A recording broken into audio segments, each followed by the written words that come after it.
here's the thing that I learned, which even today makes a difference. In my mind, the plant would go straight up or like the scale and touch the top, and I would get my thing. But plant didn't behave according to the scale. Plant moved in its own way, in its own meandering ways. Eventually, it found the scale. Eventually, it reached there. It taught me two things: that nature follows its own time. And the second lesson that I learned was growth was inevitable, path was it. Even though the age has changed, we have moved from industrial age to information age to interdependent age.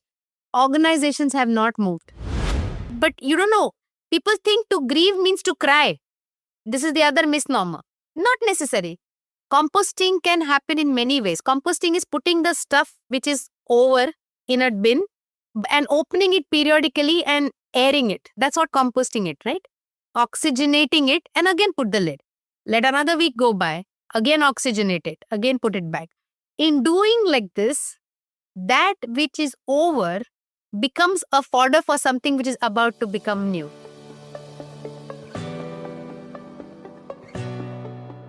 Most people who work in organizations for long enough eventually reach the same uncomfortable question. Why does this keep not working? Why do teams with smart people keep burning out? Why do cultures we build with care still feel airless by the time they scale?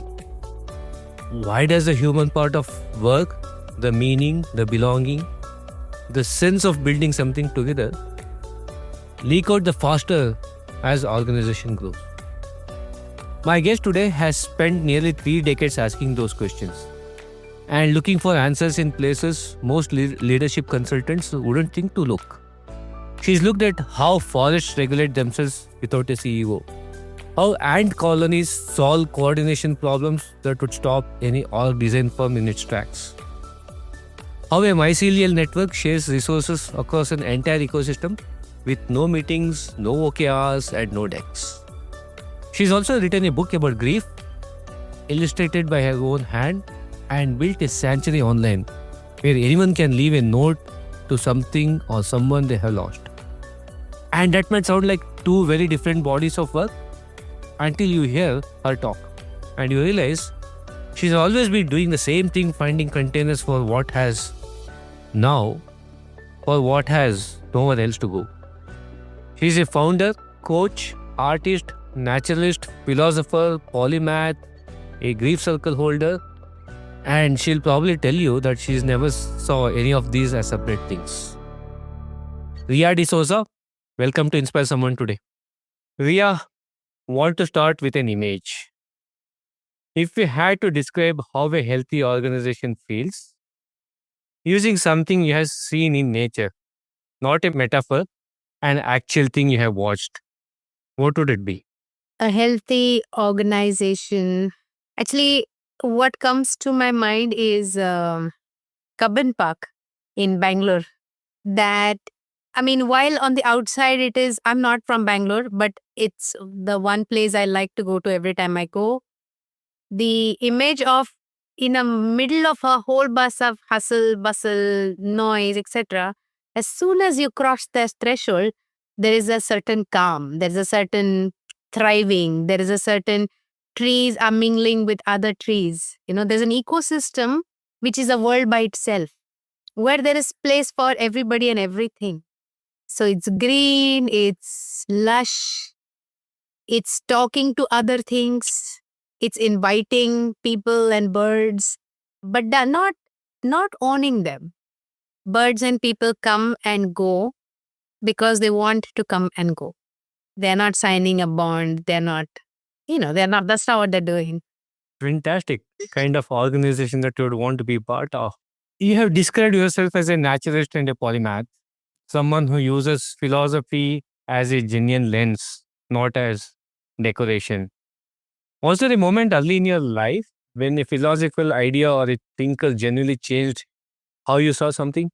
So what comes to my mind is I grew up with my grandmother in Bombay, but in a house which had a garden. And so my introduction to nature and naturalist as a way of being started as early as 2 years, 3 years I remember one, there were many defining moments, but one particular, I must have been in maybe class one or some such, maybe 5 years, 5.5 years. And I grew up with my grandparents, not with my parents. And I was asking for something. Today, I don't even remember what it was that I was asking, but I would keep pestering, and she would tell me a certain time, and I wouldn't understand time. Even now, I have difficulty understanding time because there are so many different times that we are part of. So eventually, what she did was she took a pot, it was filled with some soil, and she gave me a few beans, some seeds or beans, I don't know what it was. She made me put them there, and then in those times, used to get this wooden scale. So she got a wooden scale and put it vertically inside and handed me this pot and said, when this plant reaches this point, then. And so now calculating time became my responsibility, not hers. So and taking care and ensuring that the plant comes out, because if the plant doesn't come out and doesn't go up, I won't get my thing. And so it became almost like a month and a half maybe. I would watch the plant. But here's the thing that I learned, which even today makes a difference. In my mind, the plant would go straight up or like the scale and touch the top, and I would get my thing. But plant didn't behave according to the scale. Plant moved in its own way, in its own meandering ways. Eventually, it found the scale. Eventually, it reached there. It taught me two things: that nature follows its own time. And the second lesson that I learned was growth was inevitable, path wasn't. Super. Lovely.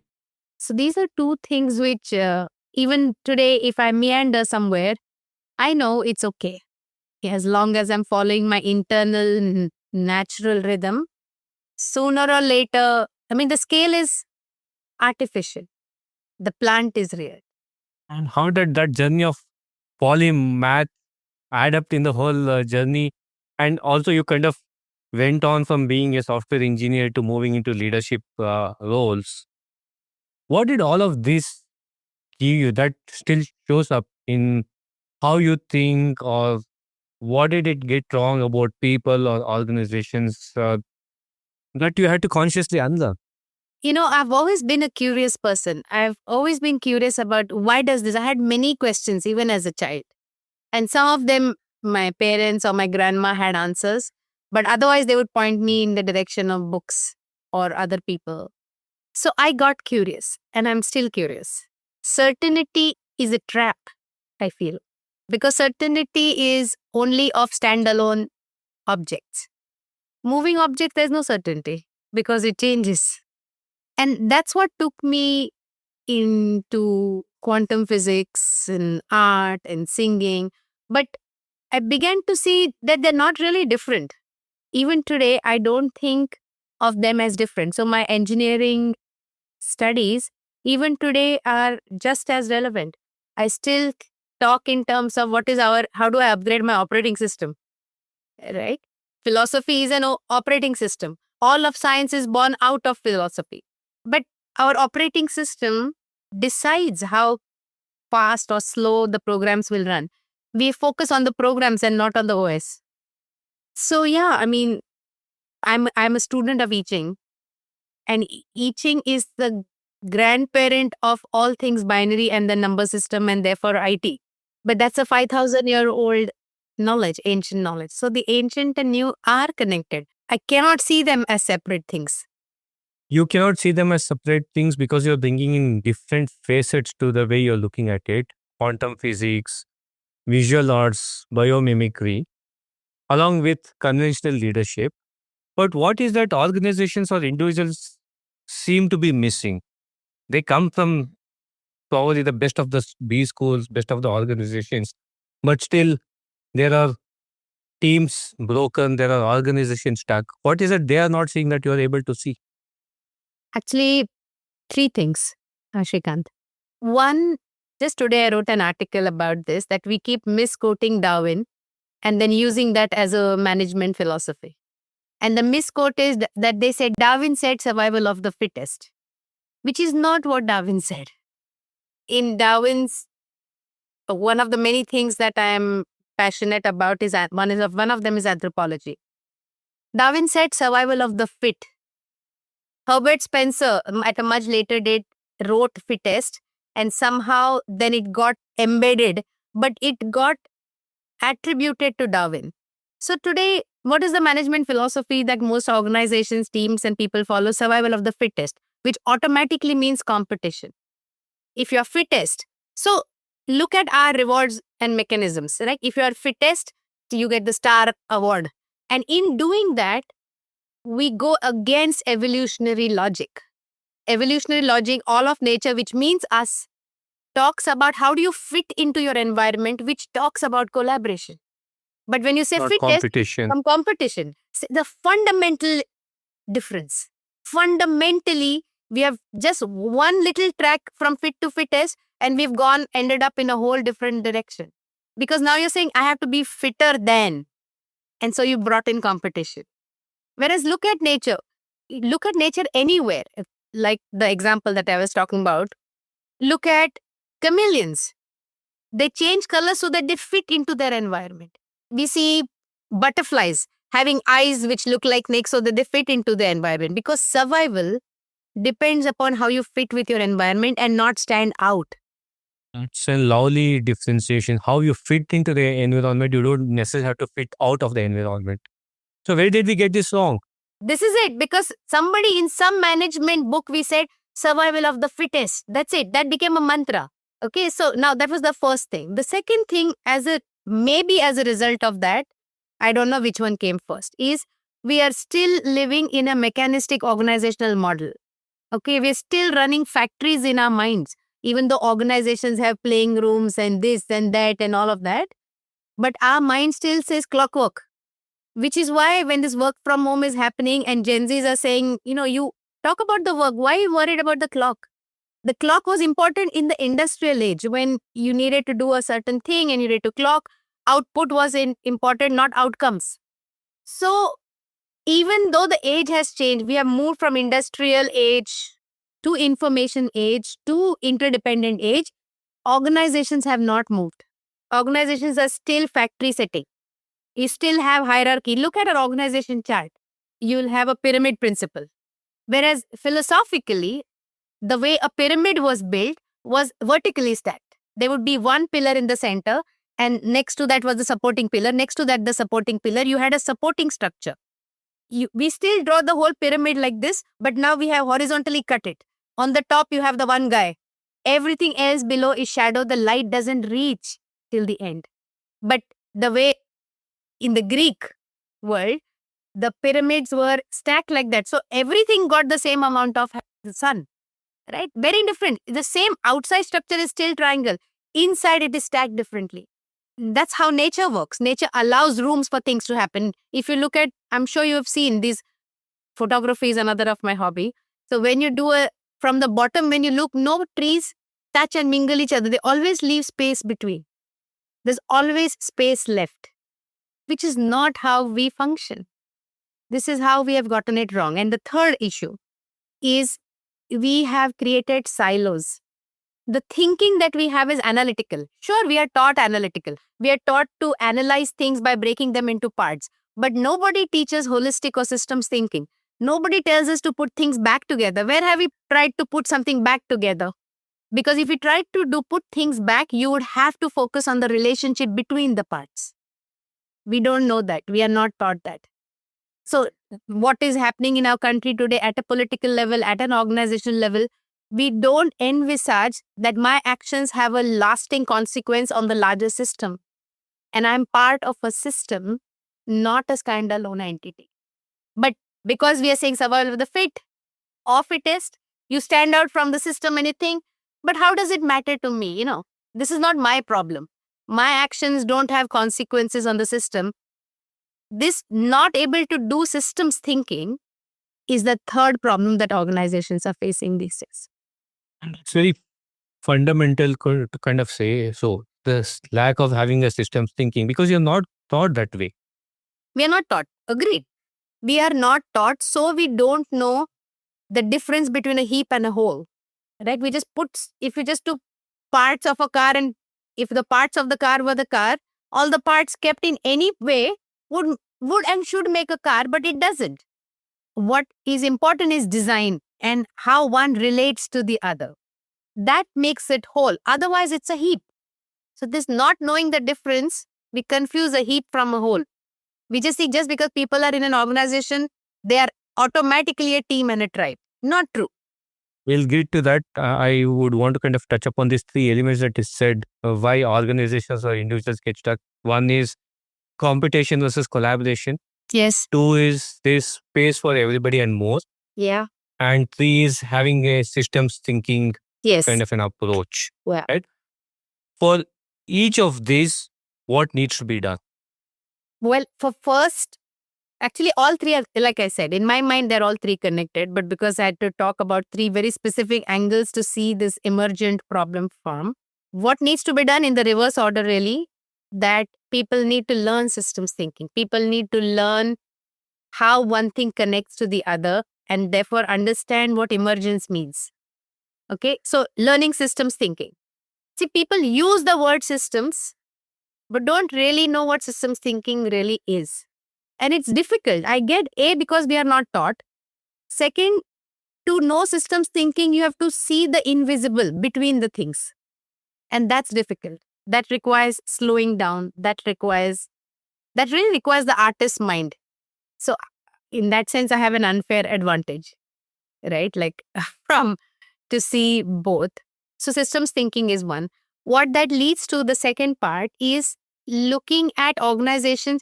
See, the word organization comes from the word organism, which is a living thing. So organizations are born, they have behaviors, they have beliefs, they fall sick, okay? They contaminate, they will fight back, they have antibodies, they have everything like a human body has, an organism has, an organization also have. But imagine now that it is getting treated like a robot, like a tin, as if it doesn't breathe, as if it doesn't matter if one thing gets hurt over here, it is not going to matter somewhere else. This is how we are treating a living being called organization. Okay, so to understand growing, breathing organizations, what are they? And what it requires then is a living, breathing environment, at least bare minimum. We have art, okay, just to give you an example. But art has become decorative, not living. Whereas, back to philosophy, back in the days of philosophy, theater was an integral part of a person's psyche growing. That you would go there and something changes inside you in the way you see things, in the way you relate with your environment. And then you go back and you take that thinking back to your teams, back to your products. We are designing products without thinking of the community that is going to take the products. How will that work? That's what happened 100 years ago. You created a product, then found a market. Today, things have changed. Today, you have to build a community and then seeing what will serve that community. It's supposed to be the other way, but we are not going like that. We are still thinking push. We are not thinking pull. We are not thinking invitation. We are not thinking community. We are thinking commodity. We're still thinking commodity. Now, you're definitely kind of outlaying there for a paradigm shift in how we are approaching things through all the different facets of what you do in terms of your creative space as well as your non-creative or lateral thinking space. And what also caught my attention during our earlier conversation was you said team building is a facet. It is tribe building, Yes. right? The leaders of today, the organizations of today should focus more on tribe building, not team building. Yes. Tell me a bit more about it and why do you say so? And again, wearing your biomimicry hat, is there a logic behind it? And if so, what can leaders listening to this conversation can take out from this conversation? So, couple of things. I mean, for large part of my 25 years, I've been working with tribals, where I learned about tribes. Okay, which is why my organization is called Kabila, which means tribe in Swahili. So, the difference for fundamentally, these are not interchangeable words. So, there is group, team, tribe, community in the increasing order of consciousness and therefore impact on the larger whole. A group is a bunch of people which come together for an event, very limited time. Okay, like a group of people will go for a music concert. And you may know them, you may not know them, but in that moment, for those 2-3 hours, you're there as long as the event lasts. It's a very short lived. As soon as the event is over, the group disbands. Then comes team. Team comes together for a goal, okay, which is obviously slightly longer, like a cricket team or a basketball team, whatever. The team comes together because you have an opponent and you have a goal.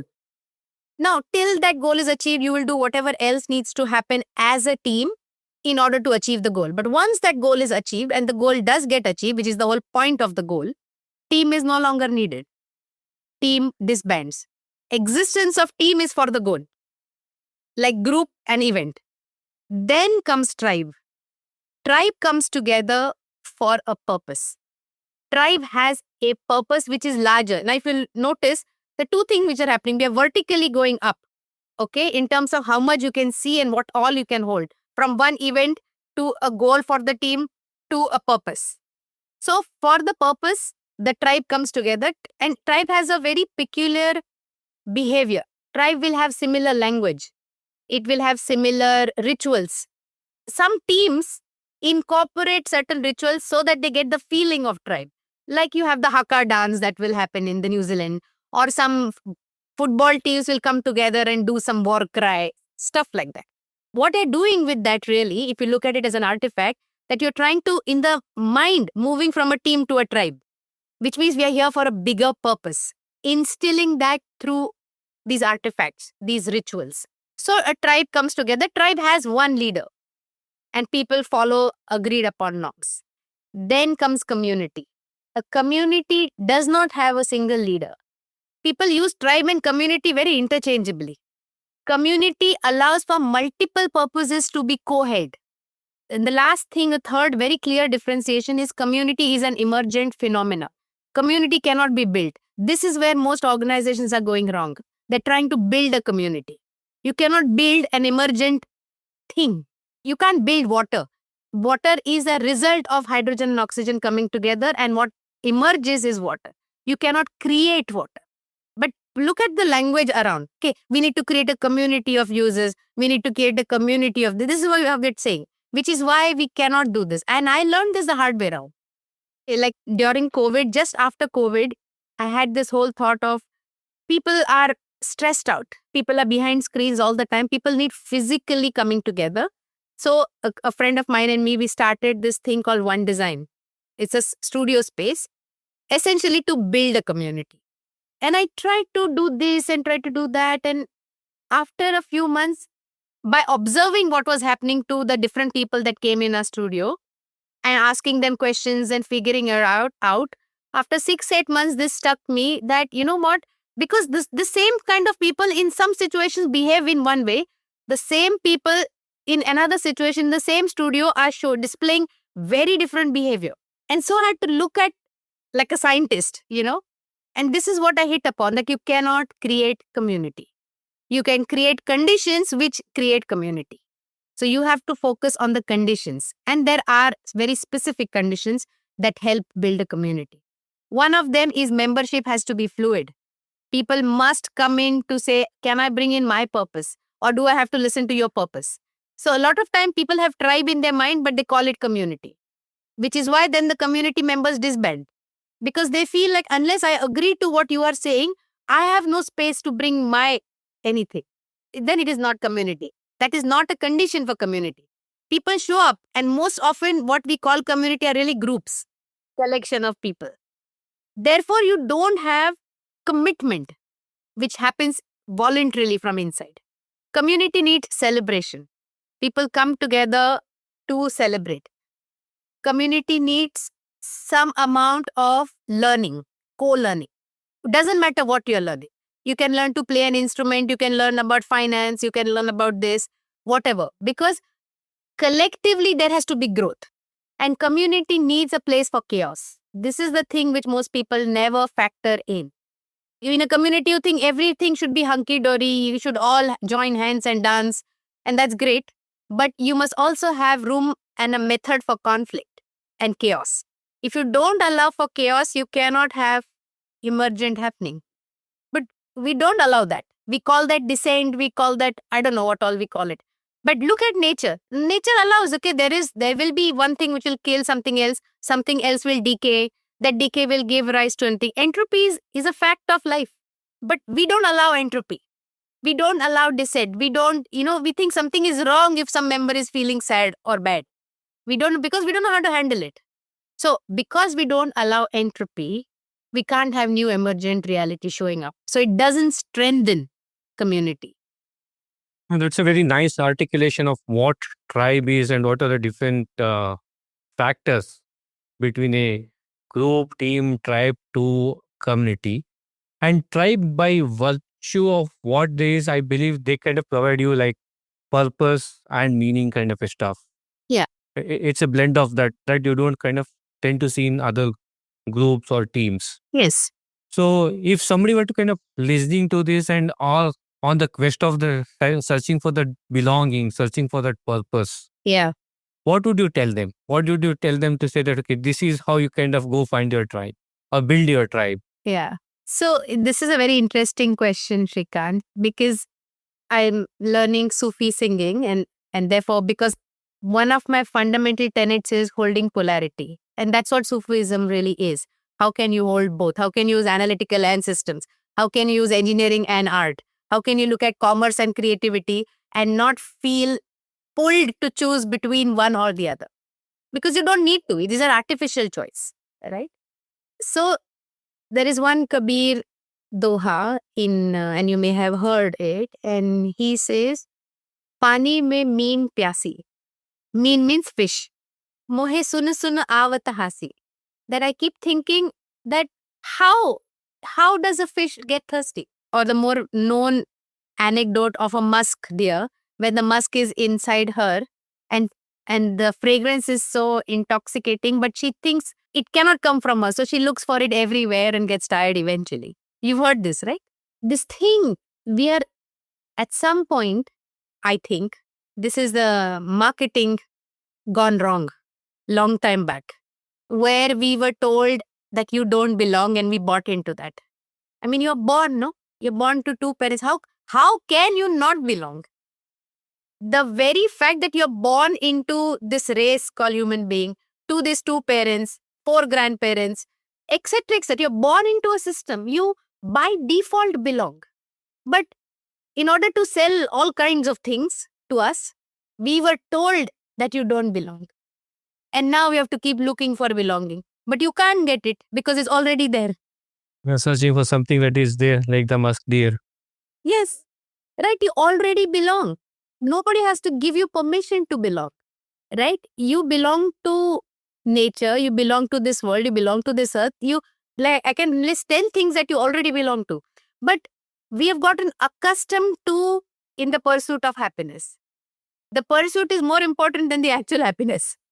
So you look at, if only you take me in your games, which is what we did in school, no? Oh, then I will feel belonged. If I had this kind of a thing, I have a friend who did not have some Hello Kitty compass box or water bottle, I don't know what. Okay, her other friends had, she didn't have. That's it. Because of one Hello Kitty, she told herself that I don't belong. Now the rest of the life goes through I don't belong. But it's a very fundamental thing to pause and saying, and I'm saying not philosophically, I'm saying rigorously do some thinking to check, do you not belong? And what does belonging even mean? What does belonging mean? That I get to sit at the table? We know of people that you sit at the table and still feel not belong. So belonging is a feeling. Belonging is not a thing outside.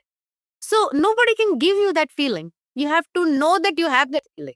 Yes, you have to realize that you belong. I feel belong. If I'm sitting by myself, also I belong. I don't have to do anything to belong. Imagine the pressure it takes off. Because these two things we spoke about, right? Meaning and membership. These are the only two things which drive human actions and thoughts and so on. We want to be part of something and we want to matter. But unfortunately, we feel like we have to do this trade off. If I have to matter, then I'll not belong. Look at the protests that are going on. If I have to stand up for what matters, I'm automatically going to be singled out and not belong. That's true. I think we're so far being this or that kind of a Yes. going towards that kind of a society rather than this and that. Like you said, you can have that polarity. Yes. We confuse polarity with being polarized. Polarized is polarized. Polarity is an interdependent pair of opposites.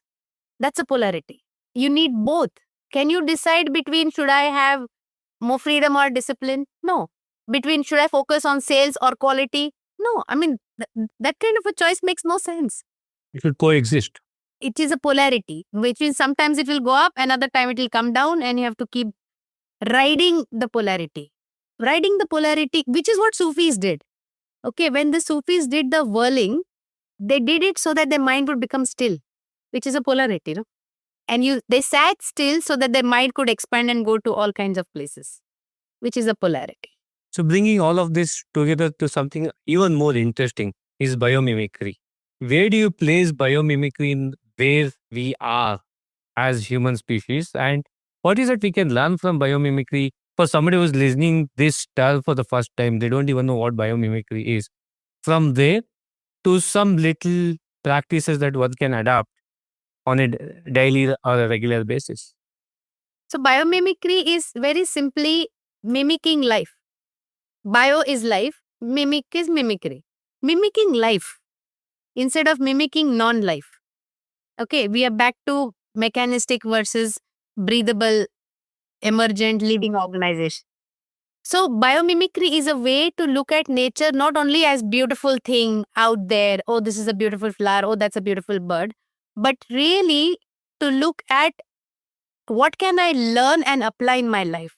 Nature has over thousands of years perfected the design. It has already done the innovation. It has already tried and tested in all seasons. And it is right there for us to learn and use, but we just don't see it. And I'll give you a couple of examples about how I use it in organization design as a metaphor, but not just metaphor, a living thing. Biomimicry is used for product design anyway as we speak. To give you two examples of what biomimicry is and then how does it apply to organization, leaderships and teams. Velcro, we all heard of Velcro. We know what Velcro is. But Velcro was designed when there was a point in time when some people were not able to. The problem that shoemakers looked at is not everybody can tie lace. The older people are not able to tie lace, or the younger people are not, whatever. Lace tying makes it very difficult because, your dexterity is important, so on and so forth. So somebody thought, what if it didn't have laces but shoes could still hold? Right? So now, how can you create something that will hold? So this was a problem. Okay, so when I'm teaching innovation and creativity, I tell people fall in love with the problem, don't run to solutions. Because in staying with the problem, your mind opens up in all kinds of ways. But the minute you find a solution, you pack everything and put it in a box and we're done with it. So this guy went out into the woods and came back, and I'm sure you have experienced this. I've definitely. When you come back from such places, there's some stuff that sticks to your clothes, these little balls. And so when this guy came back, he says, how did this stick to my thing? Then he looked at it under microscope and you have these little hook-like things.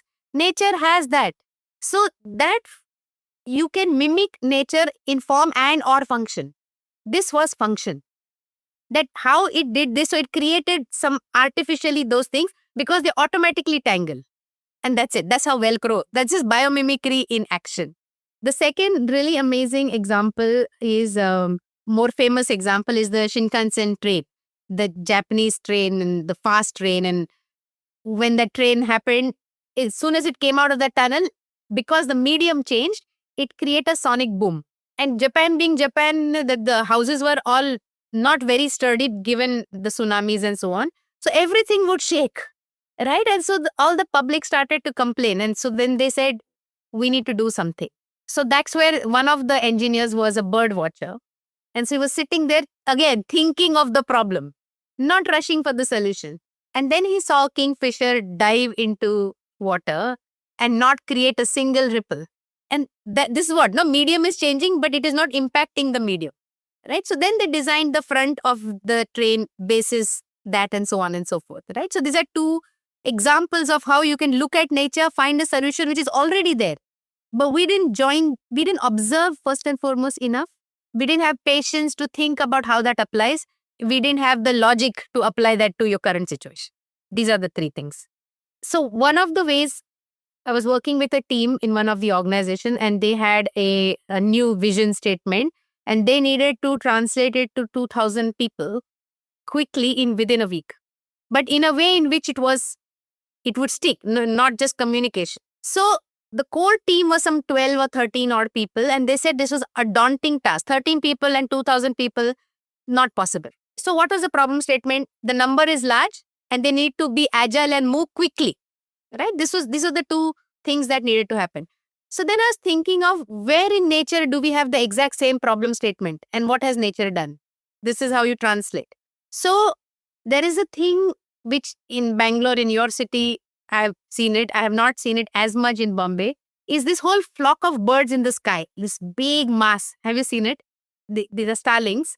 And that whole formation is called a murmuration, like a large cloud of birds which move like this.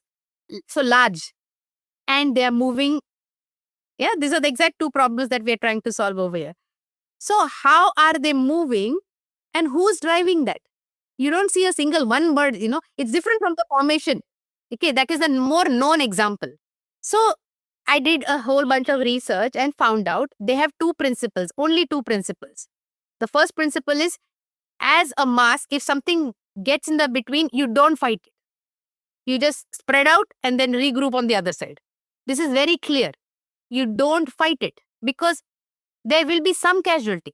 We don't want any casualty. It's not a race, right? Whether it is another bird, another, I don't know what all comes in. So that's first. Second principle is a 1:7 logic, which is very practical, and this is what we actually implemented.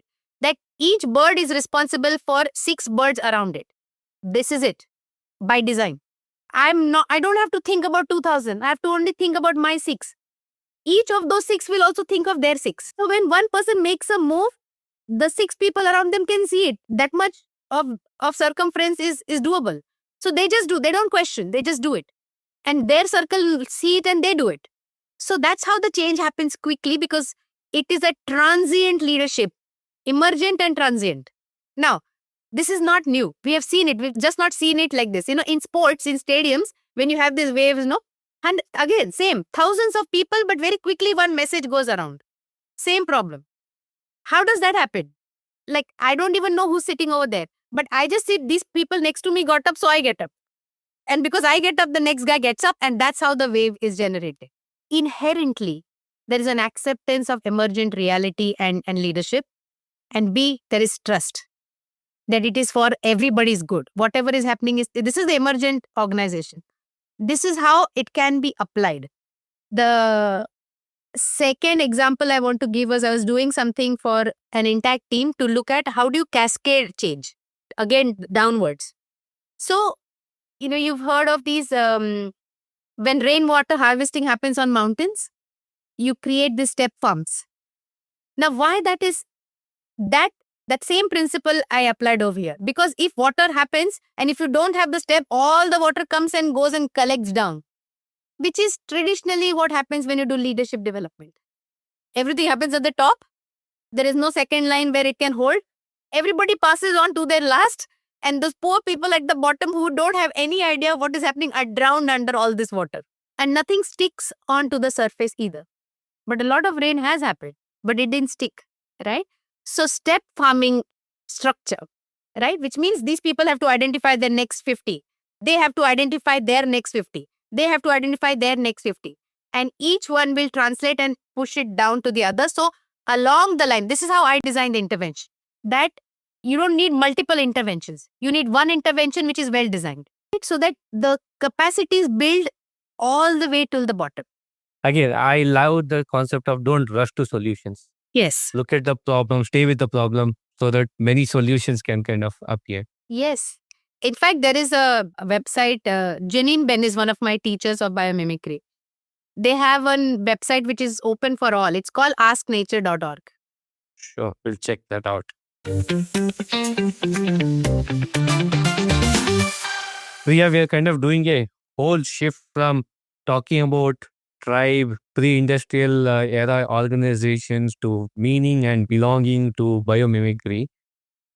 Another segment, I'm sure this is a completely other end of the spectrum, which is something, many congratulations for you to kind of bringing it out in the form of a book, which is Conversations with Grief in Brief. You know what I'm talking about. Yes. Tell us a bit more about the book. Tell us your thinking behind the writing of the book? And what does this line basically mean? Is it carrying off somebody's emotions? Where did this even emerge from? So, 2017, I lost my dad. And till that point in time, I really had no differentiation between sadness and grief and or words like this. Grief meant crying or feeling sad. And therefore no distinction between a feeling and an emotion. I didn't have. And I had to struggle. I struggled after that to find my way around what I was feeling, to name what I was feeling, to figuring out. And I went to therapists. I went through that whole thing.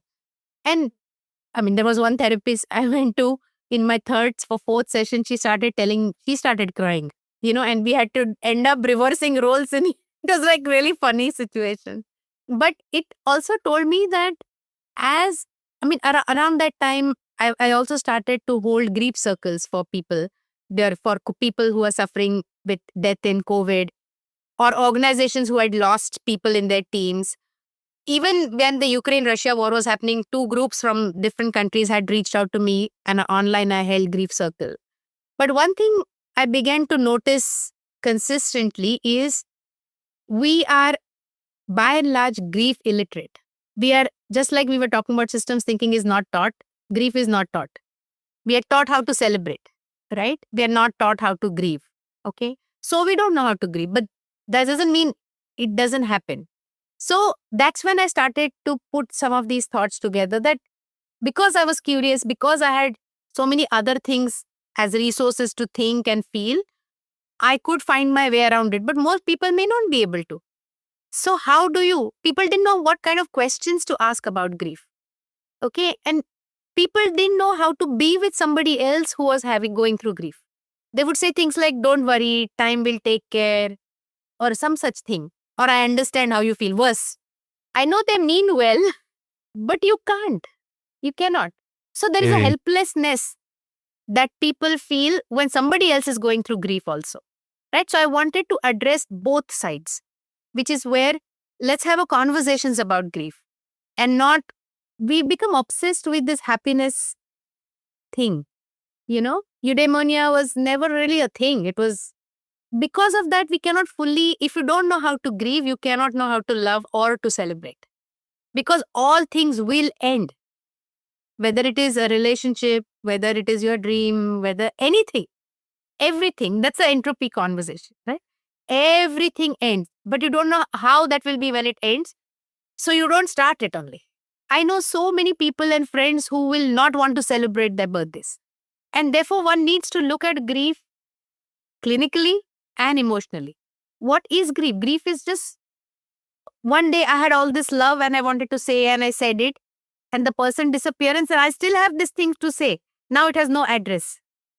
I don't know who to call and say this to. By the way, grief is not only about people who have died. Grief is also about I had a dream and it's no longer going to happen. I had hopes for this kind of future and that is not going to happen. Grief is many kinds. But we become non-resilient when we cannot handle grief. Because there's always this fear of what if. And you don't know what happens in that what if flowchart. Therefore, grief is a conversation which is important. I really want to take this book and help people have this conversation because you're sitting at the table, because I'm really touched and moved by this whole conversation about young people committing suicide.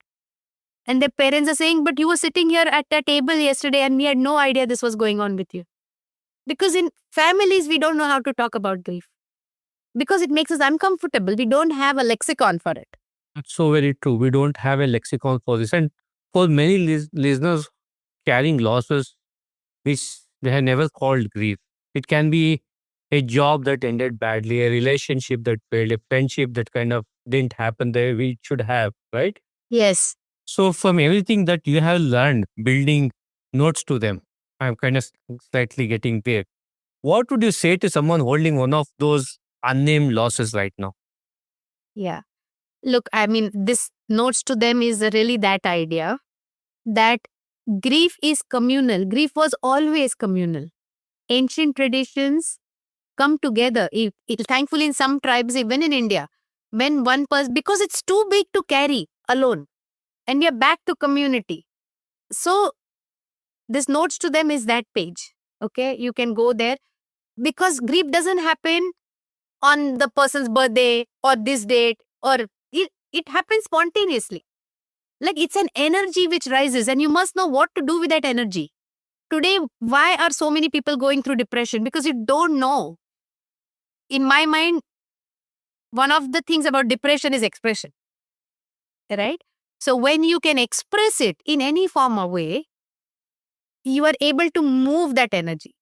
Therefore, this notes to them is that page. Whoever you want to write to, write. Again, back to quantum physics.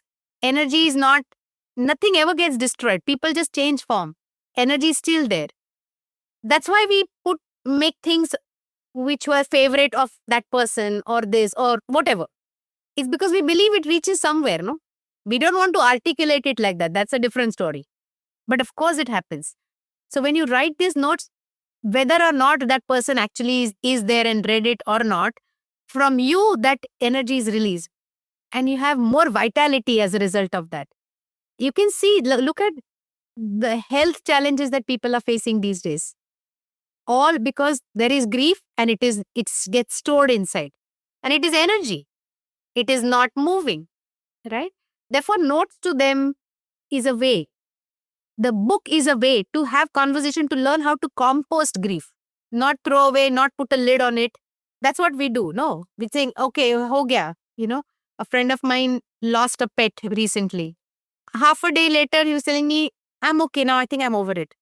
And it's not true, right? But you don't know. People think to grieve means to cry. This is the other misnomer. Not necessary. Composting can happen in many ways. Composting is putting the stuff which is over in a bin and opening it periodically and airing it. That's what composting it, right? Oxygenating it and again put the lid. Let another week go by. Again oxygenate it. Again put it back. In doing like this, that which is over becomes a fodder for something which is about to become new. It turns into manure. Artists have done that for thousands of years. This is not new. They take what is hurting them and turn it into beauty and art. I think a lot of the stuff that we have discussed in the past hour or so are things that is just out there, but we don't have playbooks. We don't know how to kind of deal Yes. when it is. But the fact of the matter is there are answers out there. So how do one consciously get into that mode of figuring some of these things out that is not handed over to you as a playbook? Well, I would say have a circle ritual, which is once a month. We did this again. Traditionally, we did this. What's that? What's circle ritual? A circle ritual, which is whether it is an organization or homes, wherever, come together for an hour. You set up. Holding circle is a skill. It's a capability. Like how do you hold a circle? So that you're not talking to each other. You're talking to the center of the circle.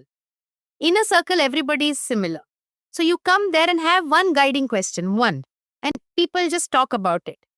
There is a tribe that I worked with in Kenya many years ago, and there they had a ritual where anybody in that village fell sick, in any form or way, or they did something wrong, or they were actually physically sick or mentally sick or whatever.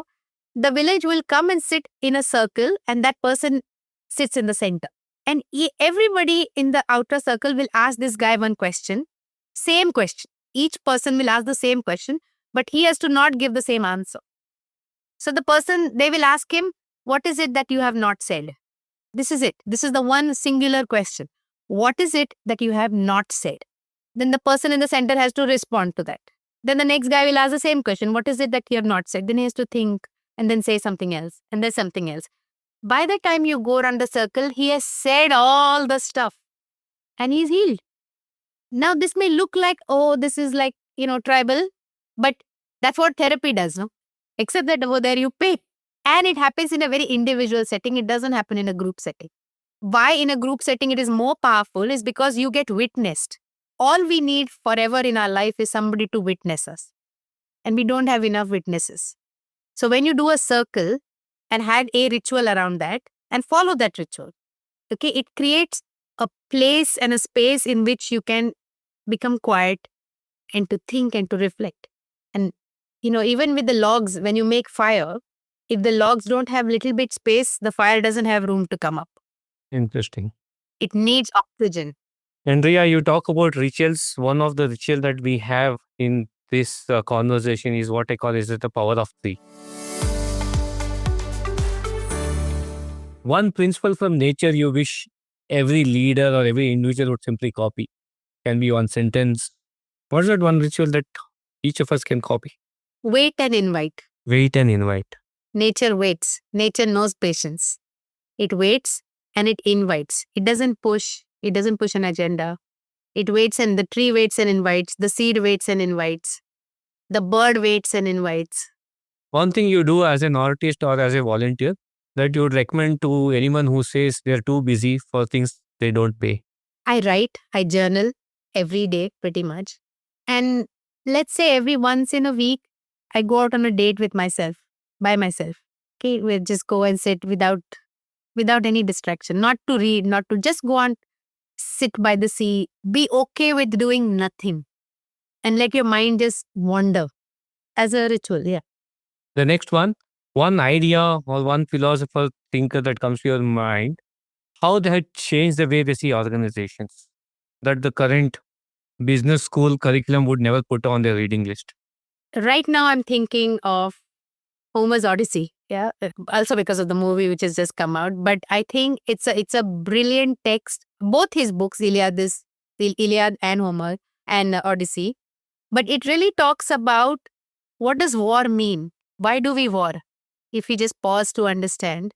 But more importantly, Odysseus' journey back home to Ithaca, it was not easy. There is bravery, there is good, there is values, but there's also hubris, right? And that becomes a pitfall in a way. This, I am separate from you and therefore you must remember my name. This is like the turning point where instead of 3 weeks, it took 10 years, right? If only he had kept quiet to know when to keep quiet, when to know ego is taking over. And one man's ego and so many people had to pay the price. It is also what we see in organizations today. Which is what we see in nations also today. Exactly. And therefore, I genuinely feel as part of, I think, two things. One, in this current context of whatever is happening in our country, I feel we have a leadership crisis big time. But also, just like we are not taught systems thinking, we are taught analytical thinking, nobody does leadership as a skill and a capacity. We just think leaders are born, this age-old conversation. We don't say doctors are born. Just because you know how to put one band-aid, just because I put a band-aid, that means tomorrow I can go and practice medicine. But we are doing similar thing in leadership, isn't it? Just because I did one job great, now you become leader of 50 people, 100 people. Did you check that is your decision making in order, in line? Do you know how to build a tribe? We just assume. So we set people up for failure. And I don't think that's fair. I think what we need is a school of leadership. And every 3 years, at least leaders with X amount of exposure need to go back there and do a refresher course because you have changed. Today's leaders are facing Gen Z. They've not faced Gen Z. They don't know how to handle them. They're facing AI. They don't know how to handle it. So should your upgradation not happen about how you're making your decision? What are the values? Or we are just taking it for granted? No, absolutely so right. We are having a playbook of the 18th century for the problem of the 21st. Yes. This is catastrophic. Unless we come together, I'm trying to talk to a bunch of people about this, about how do you build an institution where just like you have to take a bar exam for a lawyer because one person, it's somebody's life depends on it. Don't you think leaders' decision impacts lives? Of course they do. But we are not giving them. We do leadership development, 3-day workshop, 1-day workshop, 5 days workshop. Workshops doesn't change things. Fundamentally, you have to look at values. To even examine myself, that do I know what I stand for? When things become heated up, what am I going to decide? Right? So I think we need that. And that crisis is a thing that is there right now. And so philosophy should be a part of ongoing organizational induction every year, that people need to step back and reflect as a matter of hygiene, to examine my thinking, my own biases. Do I have an ideal for what leadership is? Most times people will tell me, My boss in that organization is to do like that, therefore I do it like that. This is it. And I'm thinking, he's not the ideal. He's what you had. One. Two, that was a different time and a different organization. This is a different. Most people are carrying their past organizations in their mind and not able to therefore fit. They don't land in the current organization until it is almost time for them to leave. Do that, yeah. Hopefully we'll get there. School of Leadership is something inspiring. Hopefully it will take shape and form. Here's one for you, Ria. I've been asking you quite a lot of questions, but I'll give you an opportunity to ask a question. What's a note you have never sent to someone about a part of your own life, and what stopped you from sending it? What is the one note I have not yet sent? I think, when I was in my 20s, early 20s, I wanted to be a theoretical physicist because I was fascinated by physics. But, we didn't have that kind of money. I didn't have those kind of environment. And by that time, I was already married by 21. And so, life took over, right? And I never forgot that dream. Therefore, it keeps coming in all kinds of ways. But I know practically thinking it was not possible for me to do that then. But I think that Ria still regrets it. Not the practical part, the emotional part. And I think I would write a note to her to tell her how I'm using it today, how I'm making sense of it today. Before you and I sign off, is there anything that you would want to kind of let all of our listeners take away from this conversation? What is that one thing that you think they should be doing after listening to this conversation? I think two things. One is to really genuinely take time to look at nature as teacher, not nature as a source for beauty and photography and feeling nice, but thinking nice, not just feeling nice. So that is one. To become biomimics in your own heart in some way, in some little ways. That's one. Second is to really think about tribe building as a capacity. For this generation that is about to be the workforce and the customer base. Okay, this is a generation which is going to ask really difficult questions. And a lot of their questions are about tribe. They are going to ask for purpose, which you don't have to refer to the wall, but as lived thing. So tribe building as a very conscious capability and capacity for leaders to have, because we are going to need that. It's already happening. We will give you this perk and this the money and that growth. This is not attracting this generation anymore. So leaders are about to get into a serious thing about how do you keep people? How do you keep them motivated? But more importantly, how do you keep them? How do you wait and invite? So lovely. Thank you so much for saying that, for doing that, Ria. If we are in the business of building organizations, think about tribe building. If you're in the business of building your own self, think about being the student of nature. On that note, Ria, thank you so much for joining this anniversary edition of Inspire Someone today. It's 6th year anniversary and we are doing back-to-back episodes. It's so lovely to have you as one of the guests in this anniversary edition series. Thank you so much. Thanks for having me. And thanks for just doing what you're doing.